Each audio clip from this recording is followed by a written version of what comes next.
فإن خير الحديث كتاب الله وخير الهدي هدي محمد صلى الله عليه وسلم وشر الأمور محدثاتها وكل محدثة بدعة وكل بدعة ضلالة وكل ضلالة في النار.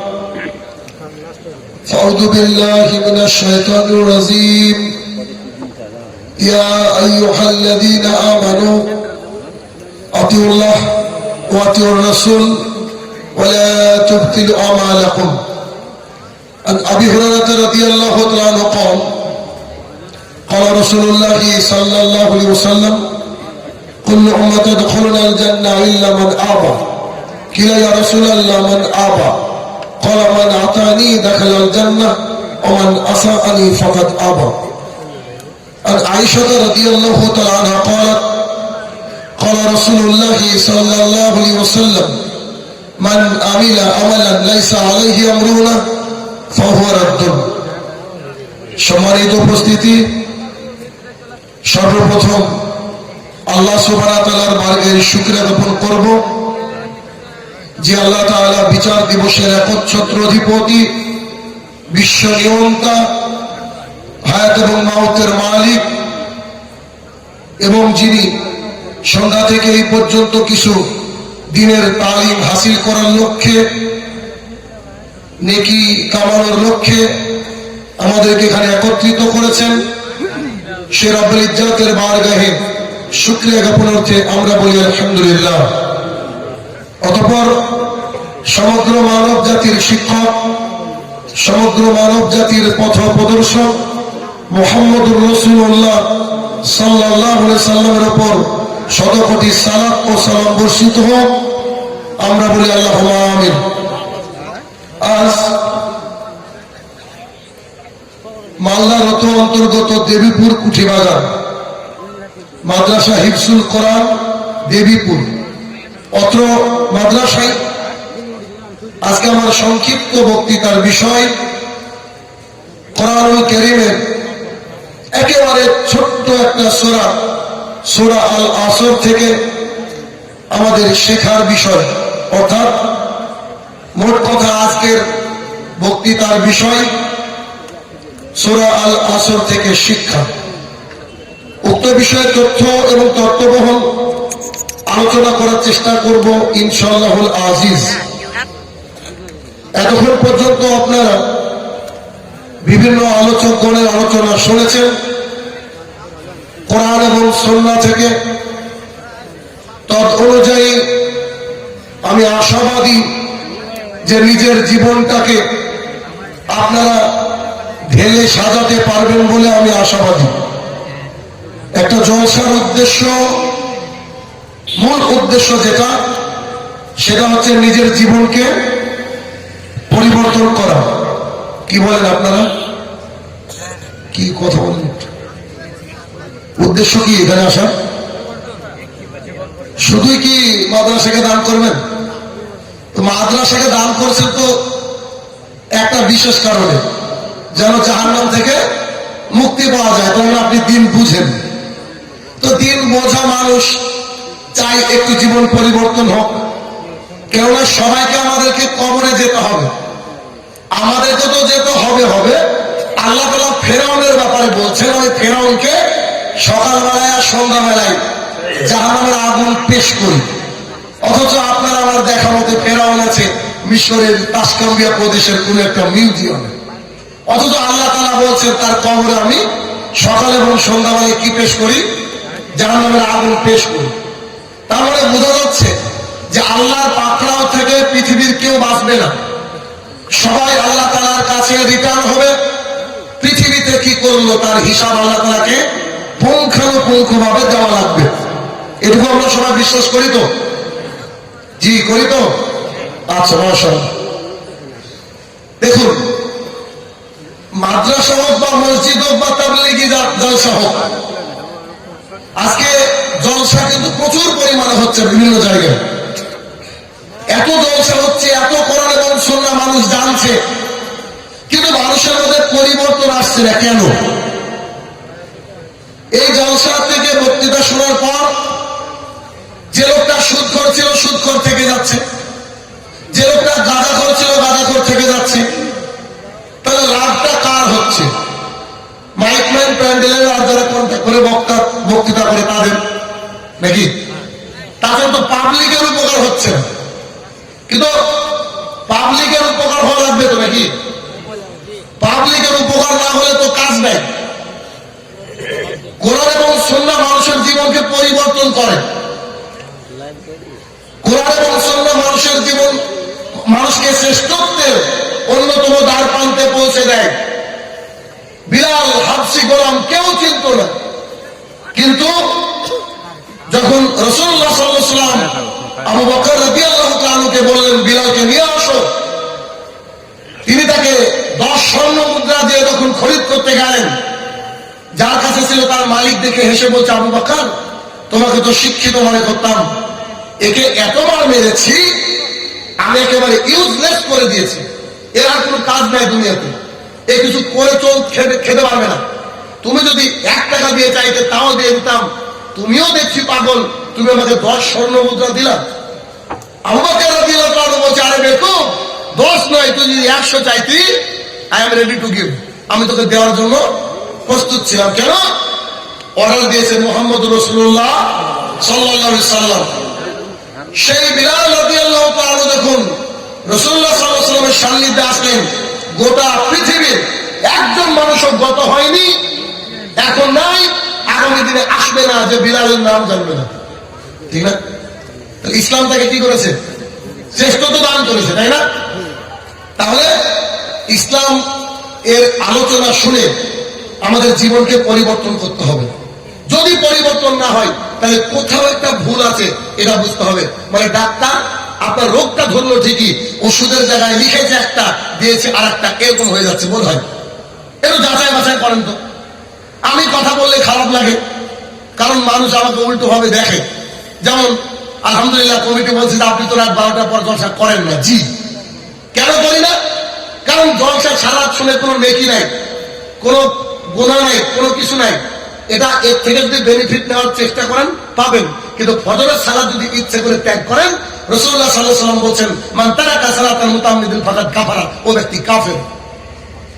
কথা বুঝা গেল? তাহলে 12টা 1টা 2টা পর্যন্ত জলসা শুনে গিয়ে ও কি ফজরে চালা পাবে? আমার তো মনে হয় জোহরেও চালা পাওয়া মুশকিল। তাহলে এদের ক্ষতি হবে কিনা? কথাগুলোকে বুঝবেন মাইন্ড দিয়ে। তো বিষয় হচ্ছে যে আমাদের জীবনকে পরিবর্তন করতে হবে, কারণ মালাকুল মউত যে কখন আসে আমরা কেউ জানি না। আজকে আমি যে কোরআনুল কারীমের একটা ছোট্ট সূরা নিয়ে আলোচনা করব বলেছি, আল্লাহ সুবহানাহু ওয়া তাআলা রাসূলুল্লাহ সাল্লাল্লাহু আলাইহি ওয়াসাল্লামের উপরে কোরআনুল কারীম নাযিল করেছেন প্রায় 23 বছর যাবত, 23 মাস যাবত। তো 22 বছর সামথিং, মানে 23 বছরই ধরে নেন, 5 মাস 6 মাস কেউ বলেছে, ইখতিলাফ করেছে। তো আল্লাহ চাইলে কি 1 সেকেন্ড নাযিল করতে পারতেন না? আল্লাহ চাইলে 1 ঘন্টা নাযিল করতে পারতেন কিনা? এতটা সময় নিয়ে নাযিল কেন হলো? কারণ মুহাম্মদ সাল্লাল্লাহু আলাইহি ওয়াসাল্লাম যে প্র্যাকটিক্যাল একজন শিক্ষক, যা এসেছে কোরআনে তিনি প্র্যাকটিক্যাল দেখিয়েছেন মানুষকে।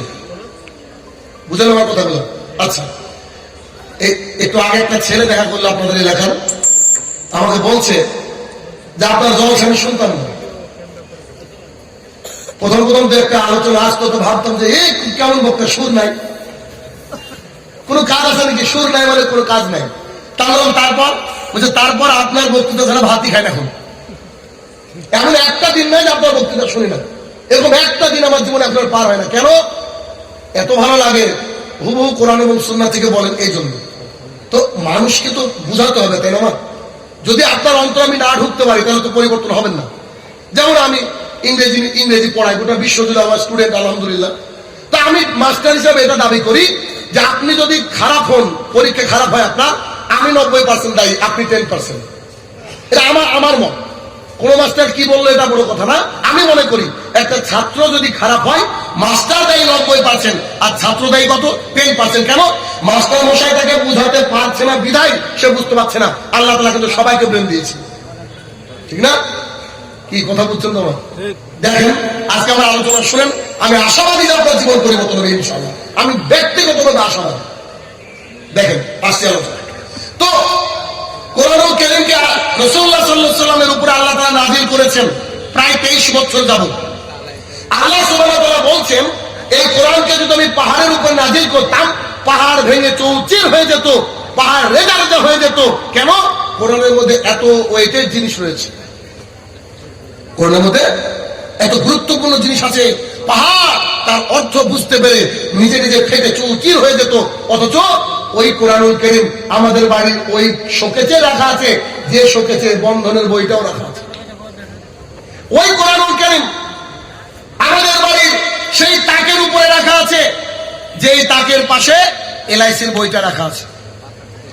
আমাদের কোরআনুল কারীম ওই ঘরটাই রয়েছে, যে ঘরটাই দিন রাত টিভি সিরিয়াল চলে। বলেন এর বাস্তবতা আছে না নাই? কথা বলেন একটু। আছে, তাই না? আমাদের সাহস কত বড়, কিন্তু পাহাড়ে কোনো সাহস হতো না। পাহাড় জড়বস্তু, পাহাড় আল্লাহকে ভয় করে, অথচ আমরা মানুষ আল্লাহ তাআলাকে ভয় করি না। কোরআনুল কারীমে 114টা সূরা রয়েছে। 103 নম্বর সূরার নাম হচ্ছে সূরা আল আসর। এই সূরাটা এখানে এমন একজনও নাই যার মুখস্থ নাই, ঠিক না? সবারই মুখস্থ আছে, 2-3 লাইনের সূরা, সবারই মুখস্থ রয়েছে। এই সূরা আমি আজকে দেখাবো যে এই সূরা থেকে আমরা কি শিখবো। এতগুলো সূরা রয়েছে, সবচেয়ে ছোট একটা সূরা কেন নিলাম? আপনাদেরকে বোঝানোর জন্য যে আল্লাহ তাআলার কালাম, আল্লাহ তাআলার আয়াত কতটা বিখ্যাত। আল্লাহ সুবহানাহু ওয়া তাআলা সূরা কালামের মধ্যে বলছেন, গোটা পৃথিবীর যদি গাছগুলাকে কলম করা হয়, সাগরের পানিগুলোকে যদি কালি করা হয়, আল্লাহর কোরআনুল কারীমের ব্যাখ্যা লিখতে গেলে কাজ শেষ হয়ে যাবে, পানি শেষ হয়ে যাবে, কিন্তু আল্লাহ তাআলার কোরআনুল কারীমের ব্যাখ্যা শেষ হবে না। অথচ সেই কোরআনুল কারীমকে আমরা মূল্যায়ন করি না। আসুন, বিখ্যাত চারজন ইমাম, শুরুতে ইমাম আবু হানিফা রাহমাতুল্লাহ আলাইহি, ইমাম শাফি রাহমাতুল্লাহ আলাইহি আছে না, ইমাম মালিক, আহমদ ইবনে হাম্বল রাহমাতুল্লাহ আলাইহি, এই যে চারজন বিখ্যাত ইমাম। ইমাম শাফি রাহমাতুল্লাহ আলাইহি বলছেন, একটা কথা যদি আজকে আমি এই কি এটা নাম দেবী কুঠি বাগানের মানুষকে একটা বাক্য যদি বুঝাতে পারি, আমার গোটা বক্তৃতা, আপনাদের জীবন সার্থক। ইমাম শাফি রাহমাতুল্লাহ আলাইহি বিখ্যাত একজন ব্যক্তিত্ব, গোটা বিশ্বের মুসলমানরা তার নাম জানে, তার কাছ থেকে ফতোয়া নেয়, কলিজা দিয়ে ভালোবাসে, তাই তো? ইমাম শাফি রাহমাতুল্লাহ আলাইহি বলছেন, পয়েন্ট টু বি নোটেড, ইমাম শাফি রাহমাতুল্লাহ আলাইহি বলছেন, আল্লাহ সুবহানাহু ওয়া তাআলার সমগ্র কোরআন নাজিলের প্রয়োজনই হতো না মানুষকে হেদায়েত দেওয়ার জন্য, যদি আল্লাহ তাআলা এই সূরা আল আসর নাজিল করতেন। সুবহানাল্লাহ। আমি কথা বলতে পারছি? কোরআনুল কারীমের মধ্যে কেউ বলছে 6666 আয়াত, 6335, 6000 সামথিং সামথিং সামথিং, মানে 6000 প্লাস আয়াত রয়েছে। এই কোরআনুল কারীমের এতগুলো আয়াতের আল্লাহ তাআলার দরকার হতো না আল্লাহর জমিনে পাঠানো মানুষকে হেদায়েত দেওয়ার জন্য, শুধুমাত্র যদি আল্লাহ তাআলা 103 নম্বর সূরাটা জাতির হেদায়েতের জন্য পেশ করতেন। বুঝতে পারছেন? কে বলছেন? ইমাম শাফি রাহমাতুল্লাহ আলাইহি, তিনি বলছেন। তার মানে কোরআনের এক একটা আয়াত কতটা বিখ্যাত, কতটা গুরুত্বপূর্ণ, আমি যদি সারা রাত আলোচনা করি আর দেখতাম শুনে যাবে না। তবে চেষ্টা করছি কিছুটা আপনাকে দিয়ে দেওয়ার, একেবারে আপনার ভাষায়, প্রাঞ্জল ভাষায়। আল্লাহ সুবহানাহু ওয়া তাআলা বলেন, আমরা যখন কোরআনুল কারীম তেলাওয়াত করি আউযু বিল্লাহি মিনাশ শাইতানির রাজিম বলি। কেন? শয়তান যে আমাদের প্রকাশ্য শত্রু, যে আমাদের ফজরে আমাদেরকে ঘুম পাড়ায়। খেয়াল করেছেন কি যে ফজরের ঘুমটা খুব ভালো লাগে, আরামদায়ক ঘুম। যদি বাই চান্স আপনার পাশে মোবাইলটা থাকে আর ফজরে যদি আপনি মোবাইলের অ্যালার্মটা বন্ধ করে খালি মনে করেন যে উঠছি, দেখবেন সকাল 8টা, ভয় হয় কি হয় না? আচ্ছা, এর কারণ কি? ব্যাখ্যা বিশ্লেষণ জানি না করেছেন কিনা। এর মূল কারণ বুখারীর হাদিস, রাসূলুল্লাহ সাল্লাল্লাহু আলাইহি ওয়াসাল্লাম বলছেন যে শয়তানের প্রথম বিজয় হচ্ছে কি? আপনাকে ফজর থেকে মাহরুম রাখা। অর্থাৎ যে ব্যক্তি ঘুমিয়ে থাকে, শয়তান তার হাত পা টিপে তার চুলের মধ্যে দিয়ে গিরা দিয়ে দেয় 3টে। যখন ফজরের ওয়াক্ত শেষ হয়ে যায়, শয়তান কানে পেশাব পায়খানা করে দিয়ে চলে যায়। হাকিবার এরকম হয় কি হয় না? অনেকে দেখবেন ফজরটা ছুটে যায়, আছে না? এই যে ফজর ছুটে যায়, তার মানে কি শয়তান আপনাকে খুব রিল্যাক্সে ঘুম পাড়ায়। শয়তান আপনাকে বলতে থাকে, আরে অনেক রাত আছে, ঘুমাও ঘুমাও ঘুমাও, অনেক রাত আছে। উঠে দেখবেন সকাল 7টা 6:30, মানে ফজর শেষ। বিসমিল্লাহির রহমানির রহিম, কার নামে আমরা কথা বলবো? আল্লাহ সুবহানাহু ওয়া তাআলার নামে। বলেন তো 114টা সূরার কোন সূরাতে বিসমিল্লাহ নাই? সূরা নম্বর বলেন। সূরা তওবা, সূরা নম্বর কত? 9। মাশাআল্লাহ, শিখতে হবে ভাই, জানতে হবে। ভারতে কে ক্রিকেট খেললো না খেলে সব জানা দরকার নেই, কোরআন জানতে হবে। কেন? কবরে লাগবে। তো শুনেন, আল্লাহ সুবহানাহু ওয়া তাআলা বলছেন, কুল আস, সময়ের শপথ, সময়ের শপথ। পৃথিবীর বুকে একজন মানুষ ও যদি বিজ্ঞানী সর্বোচ্চ চূড়ায় পৌঁছে যায়, হয়তো মায়ের পেটে কি সন্তান আছে, ছেলে না মেয়ে, এটা তাদের দ্বারা আবিষ্কার করা সহজ হয়ে গেছে। হয়তো জমিনের 7তম জমিনের তলে কি আছে, হয়তো বিজ্ঞানীরা তালাশ চালাচ্ছে। হয়তো চাঁদে মানুষ পৌঁছে যাচ্ছে, হয়তো দুদিন পরে মানুষ মঙ্গল গ্রহেও পৌঁছে যাবে। হয়তো মোবাইল বাদ দিয়ে আরো যে কি আবিষ্কার করবে, কথা বললে নাকি চলে আসবে, বা ভাবলেও নাকি চলে আসবে সেই জিনিসটা। এরকম অ্যাপস, এরকম ডিভাইস আবিষ্কার হচ্ছে, আগামী দিনে হয়তো বা হবে। কিন্তু পৃথিবীর সমস্ত বিজ্ঞানীরা মিলে যদি চেষ্টা করে 1 মিনিট সময়কে একটু আগে অথবা পেছনে বাড়ানোর সম্ভব। এটা নিয়ন্ত্রক কে? আল্লাহ সুবহানাহু ওয়া তাআলা। এই জন্য একটা কথা আছে, আমি যখন অনেক ব্যাচ পড়াতাম, 11, 12, BA first year, second year, third year, এই যে ব্যাচ পড়াতাম, তখন আমি প্রত্যেকটা স্টুডেন্টের রুটিনে একটা কথা লিখে দিতাম, time and tide wait for none. সময় এবং নদীর জোয়ার কারোর জন্য অপেক্ষা করে না। দেখেন কথাটা মিলে নেন। তো ছাত্রদের কথা কেন লিখতাম? মানে বোঝাতে চাইতাম যে তোরা পড়, নাহলে ভাগ্য খারাপ আছে। কারণ আগামীকালকে পড়বো বলে যে ছেলেটা চেষ্টা করেছে, ও আর পড়া হয়নি বলে, আজকে পড়তে হবে। সো সময় আর নদীর জোয়ার কি হয়? অপেক্ষা করে না। আল্লাহ তাআলা সেই সময়ের শপথ খেলেন। এখানে ছোট্ট একটা কথা বলে যাই, আল্লাহ সুবহানাহু ওয়া তাআলা বলছেন অল আস, সময়ের শপথ। আমরা আল্লাহ তাআলার গোলাম, আমরা আল্লাহ তাআলার বান্দা।